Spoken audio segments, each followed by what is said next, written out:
Hello, everyone. Welcome back to Unity, the true path of ascension. My name is Zion, and I am an ascended being.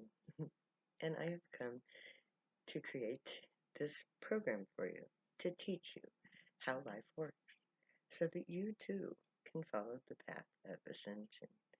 The program is called Unity, the true path of ascension, because unity is the secret of how to ascend. And unity requires love, but a very particular love, not just any love, as you shall see. Now, this program I have created to teach you everything. This is my theory of everything, I guess you could say. But it is also a story told to me, a very beautiful story told to me about how life actually works. And I'm explaining this to you. This is the second um, show in this explanation. Last time I explained how the gods and goddesses of our pantheon of the planets came to our nebula and told stories to each other about how they would evolve from um, infinitely from souls back into their god and goddess forms in the process called ascension.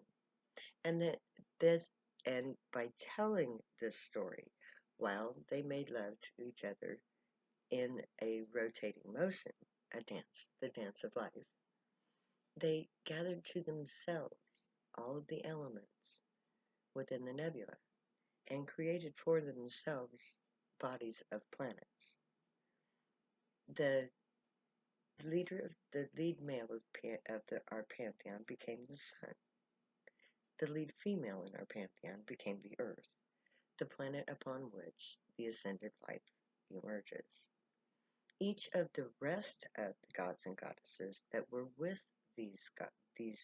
this one couple, took upon themselves the bodies of the various planets that we inhabit, or that is our solar system.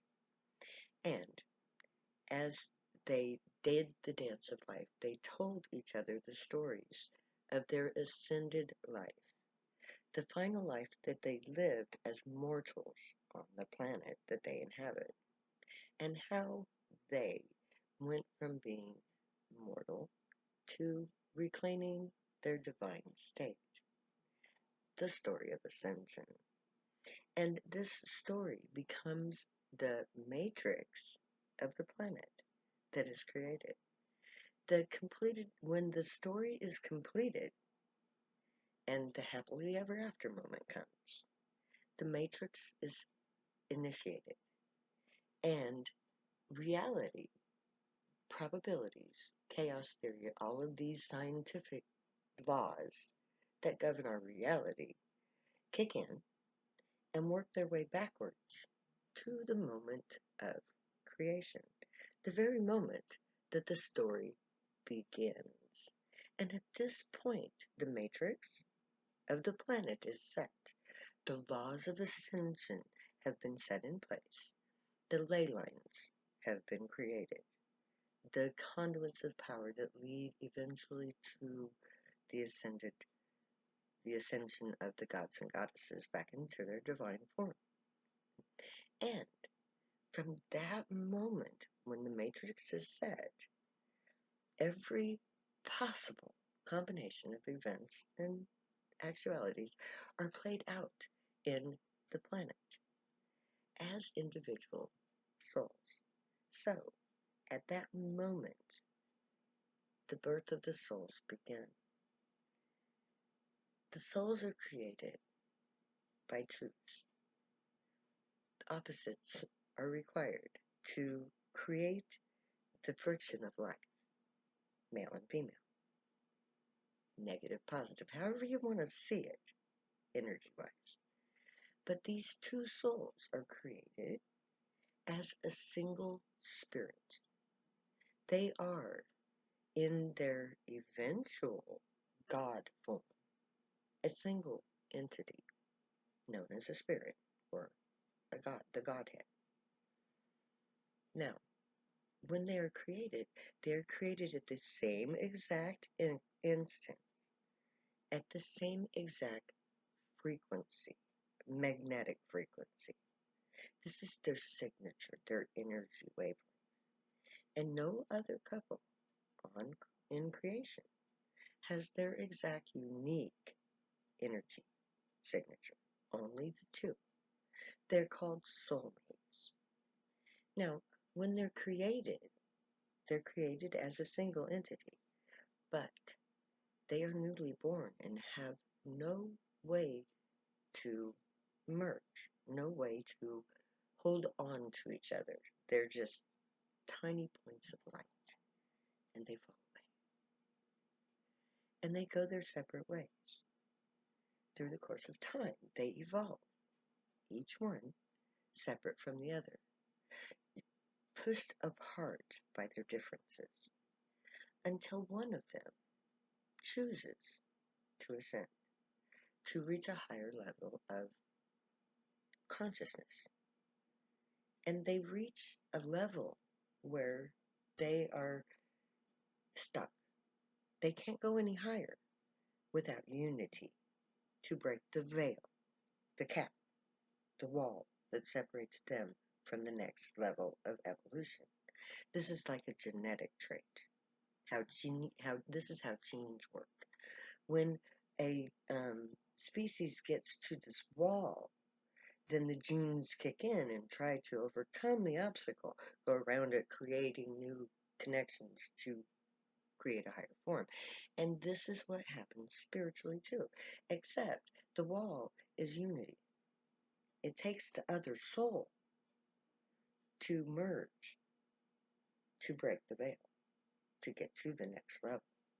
So when this one soul reaches the level of ascension, the other one, through quantum entanglement, because they are the same person in actuality, the other one is drawn up, sometimes against their will, through the cycle of evolution, until they eventually, whether they want to or not, attain the same level to ascend. And at that time, they are drawn together like magnet and steel. And they come together and they spend a lifetime, or however long it takes, for them to merge their energies. Every time they make love physically, their energies intertwine and they become each other, merging all of their knowledge, all of their experience, all of their lifetimes into each other. And then, when they stop making love, the process ends. So they get bits and pieces of each other each time they make love. And by this merging process, their energies are amplified to this next stage of evolution. They break through the veil. And then they both are at bottom ground. They both have no knowledge or adhesion to get to this next level, so they fall away. And it is a cycle that is repeated throughout the history of the planet that they live on. Each newly created spirit contains these mated souls that fall away, evolve, merge, fall away, evolve, merge, fall away, evolve, merge, through lifetime after lifetime, through the entire lifetime of the ascension of the divine couple. So each of these spirits are going through an evolutionary process.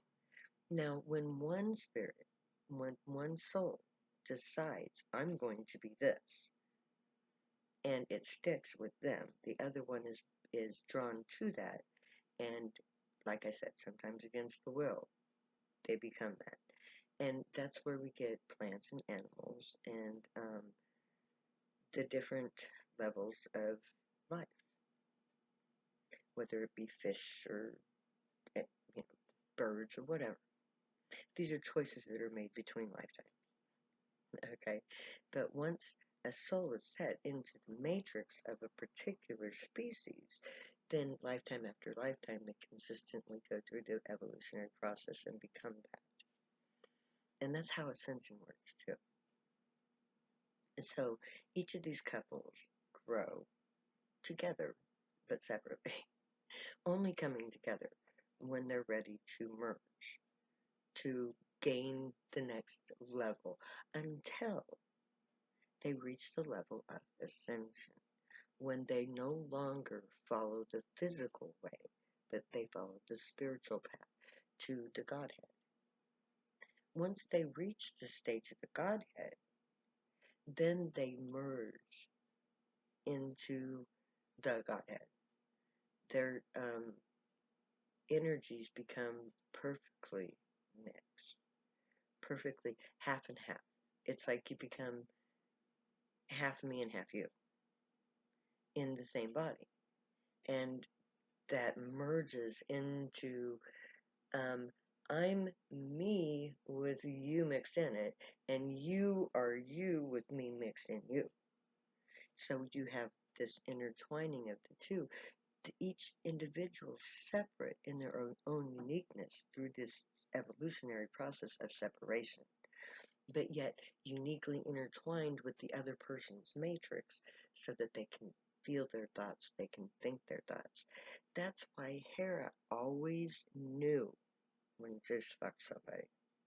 He could not hide his sex with others, no matter what form he took, because she could feel him having sex with this other, with whatever, whoever. And she would instantly know, because of her connection to him, who that was. Because she could see through his eyes, because they are one.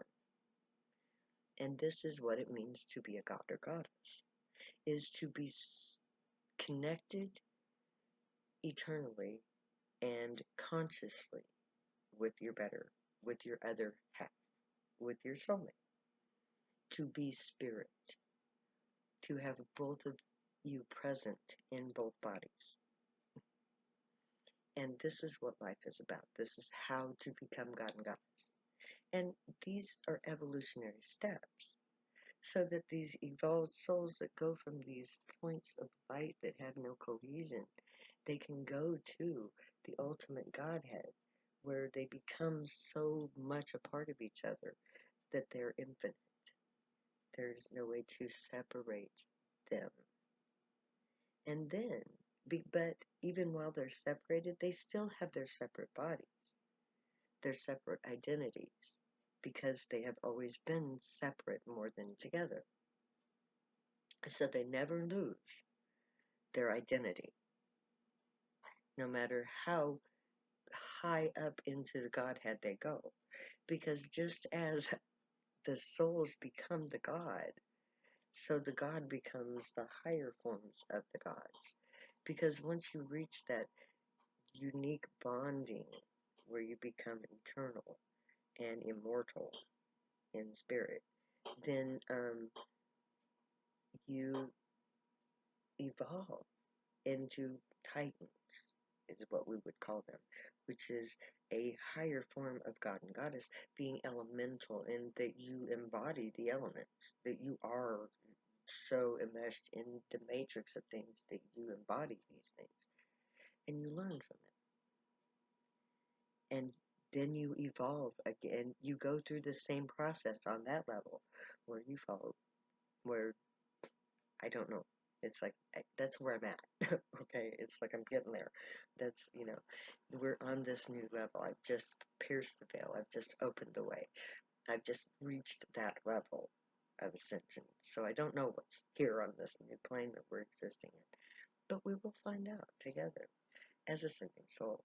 So, may the Grey watch over you, guide you, protect you, and keep you from all harm here on this physical plane.